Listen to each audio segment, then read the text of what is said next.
বিহারের ফেমাস ডিশেসগুলির মধ্যে এক অন্যতম ফেমাস ডিশ হচ্ছে মটন চম্পারন। তো চলো দেখে নিই এটা কিভাবে বানানো হয়।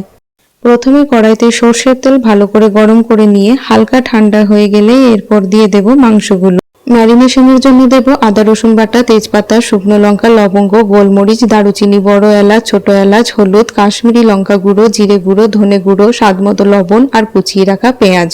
এরপর মাংসের সাথে মশলাগুলোকে ভালো করে মিক্সড করে নিয়ে কাঁচা লঙ্কা ও রসুন দিয়ে কিছুক্ষণ ঢেকে রেখে দেব।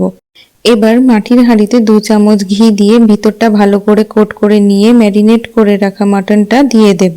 এরপর ঢাকনার সাথে আটা দিয়ে সিল করে দমে দেব 45 মিনিট মতো। প্রথমে 5 মিনিট মিডিয়াম ফ্লেমে রেখে পরে লো ফ্লেমে বাকি রান্নাটা হতে দেব।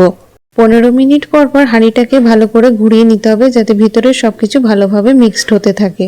এবার তো ঢাকা খুলে রেডি আমাদের মটন চম্পারন। তোমরা এই রেসিপিটি অবশ্যই একবার ট্রাই করো।